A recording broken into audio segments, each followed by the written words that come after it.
Assalamualaikum warahmatullahi wabarakatuh. Perkenalkan, kami dari kelompok 4 dengan anggota yang pertama Septiani Lianti dengan NIM 1908100059, kemudian Adiran Dido Berastanto dengan NIM 1908100258, kemudian ada Rahma Indah S dengan NIM 1908100398, kemudian dengan saya sendiri Wahyu Prasetyo dengan NIM 1908100433. Di sini kami akan mempresentasikan mengenai segmentasi pasar. Yang pertama, di sini ada pengertian, kemudian yang kedua ada tujuan, kemudian yang ketiga ada dasar penentuan, kemudian yang terakhir ada contoh. Kita masuk ke yang pertama, yaitu pengertian. Apa itu segmentasi pasar? Segmentasi pasar adalah pembagian kelompok konsumen atau konsumen potensial yang beraneka ragam ke kelompok-kelompok yang lebih kecil dengan pola konsumsi yang kebutuhannya sama. Kemudian menurut tokoh Kotler 2012, segmentasi pasar merupakan tindakan untuk membagi sebuah pasar keseluruhan suatu produk atau jasa yang bersifat heterogen ke dalam beberapa segmen, di mana masing-masing segmennya cenderung bersifat homogen dalam segala aspek dan dapat dipilih sebagai target pasar untuk dicapai perusahaan dengan strategi pemasarannya. Kemudian menurut Solomon dan Stewart tahun 2002, segmentasi adalah proses membagi pasar yang lebih besar menjadi potongan-potongan yang lebih kecil berdasarkan satu atau lebih dari karakteristik yang bermakna. Dengan melakukan segmentasi pasar, kegiatan pemasaran dapat dilakukan lebih terarah dan sumber daya yang dimiliki perusahaan dapat digunakan secara lebih efektif dan efisien dalam rangka memberikan kepuasan bagi konsumen.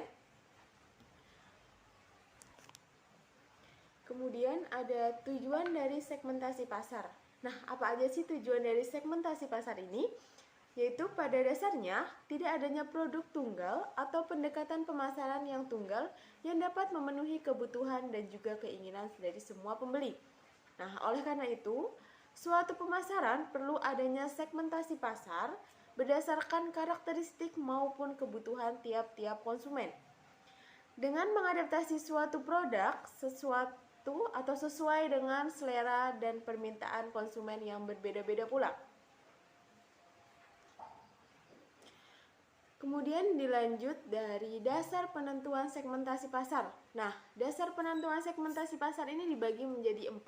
Yang pertama ada geografi, demografi, perilaku, dan juga psikografis. Nah, yang pertama ada segmentasi pasar geografis. Segmentasi pasar geografis digunakan untuk mengklarifikasikan pasar berdasarkan lokasi yang akan mempengaruhi biaya operasional dan jumlah permintaan secara berbeda. Dalam segmentasi geografi, pasar dibagi menjadi unit geografis seperti negara, provinsi, kota, atau lingkungan. Yang kedua ada segmentasi demografis. Dalam segmentasi demografis, pasar dibagi menjadi kelompok-kelompok berdasarkan variabel-variabel demografis seperti usia, ukuran keluarga, siklus kehidupan keluarga, jenis kelamin, penghasilan, pekerjaan, agama, ras, generasi, kewarganegaraan, dan juga kelas sosial. Variabel-variabel demografis adalah dasar yang paling populer untuk membedakan kelompok-kelompok pelanggan. Yang ketiga ada segmentasi psikografis. Segmentasi psikografis adalah segmen pasar yang dilakukan dengan mengkelompokkan konsumen atau pembeli menjadi bagian pasar menurut variabel-variabel pola atau gaya hidup dan kepribadian. Sebagai contoh, segmentasi pasar masyarakat yang bergaya hidup konsumtif dan mewah berbeda dengan segmentasi pasar masyarakat yang bergaya hidup produktif dan hemat yang mementingkan kualitas dengan harga yang lebih murah. Kemudian yang terakhir ada segmentasi perilaku. Dalam segmentasi perilaku, pasar diklarifikasikan dalam kelompok-kelompok yang dibedakan berdasarkan pengetahuan, sikap, pengguna, atau respon terhadap suatu produk. Menurut Kotler, terdapat 3 tahapan pendekatan dalam segmentasi pasar, di antaranya 1. Tahap survei, melakukan wawancara untuk mendapatkan informasi dan memberikan fokus kepada kelompok-kelompok konsumen. 2. Tahap analisis, menetapkan analisis faktor untuk menghilangkan variabel yang korelasinya tinggi dan menerapkan analisis klaster untuk mendapatkan jumlah tertentu dari segmen yang berbeda. 3. Tahap profil, tahap penentuan profil yaitu penentuan setiap klaster ditentukan profilnya berdasarkan sikap, perilaku, demografi, psikografi, dan media yang digunakan oleh konsumen. 2 macam pendekatan untuk menentukan segmentasi pasar. 1. Segmentasi a priori, didasarkan pada fakta bahwa memutuskan terlebih dahulu riset yang menjadi dasar untuk menentukan segmentasi pasar. Konsumen dikategorikan berdasarkan pada pemakaian produk. 2. Segmentasi post hoc, adalah menentukan segmen pasar berdasarkan temuan dari hasil penelitian. Terdapat 3 faktor yang perlu diperhatikan dalam menentukan target pasar, yaitu 1. Besaran dan potensi pertumbuhan dari setiap segmen. 2. Daya dari struktural segmen-segmen tersebut. 3. Sasaran dan sumber daya dari perusahaan. Syarat-syarat pengelompokan pasar. 1. Measurability, yaitu ciri-ciri atau sifat tertentu pembeli harus dapat diukur atau dapat didekati. 2. Accessibility, yaitu suatu keadaan di mana perusahaan dapat secara efektif memusatkan atau mengarahkan usaha pemasarannya pada segmen yang telah dipilih. 3. Substantiability, yaitu segmen pasar harus cukup besar atau cukup menguntungkan untuk dapat dipertimbangkan. Strategi peliputan pasar. 1. Undifferential targeting strategy. 2. Differentiated targeting strategy. 3. Concentrated targeting strategy. 4. Custom targeting strategy. Baik, di sini saya akan menjelaskan mengenai kriteria mendapatkan pasar sasaran menurut Clancy dan Stallman 1991. Yang pertama, responsif terhadap produk dan program-program pemasaran yang dikembangkan. Yang kedua, ada potensi penjualan, yaitu harus cukup luas. Semakin besar pasar sasaran, semakin besar nilainya. Besarnya bukan hanya ditentukan oleh jumlah populasi, tetapi juga daya beli dan keinginan pasar untuk memiliki produk tersebut. Yang ketiga, pertumbuhan memadai.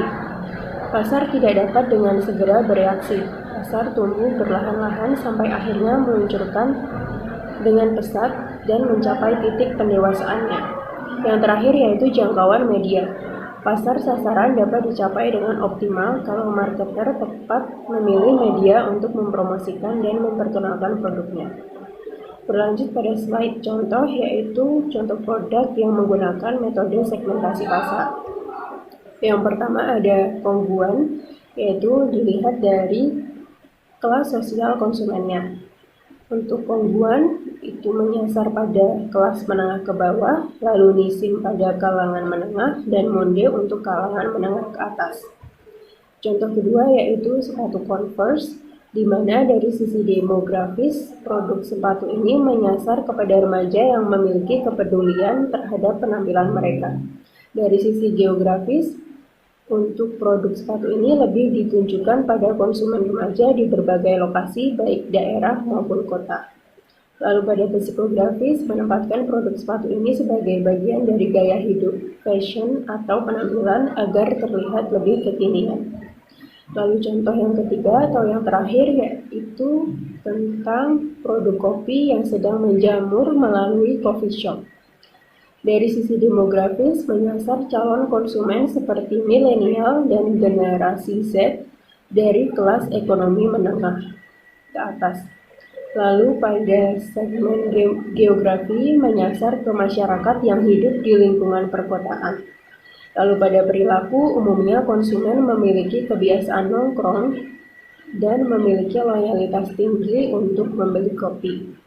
Lalu pada sisi psikografis, aktif mengikuti perkembangan tren masa kini serta menggunakan smartphone-nya untuk melakukan berbagai transaksi. Baik, itu saja yang dapat disampaikan oleh kelompok 4 mengenai segmentasi pasar. Bila ada kurang atau salahnya, mohon dimaafkan. Sekian, Assalamualaikum warahmatullahi wabarakatuh.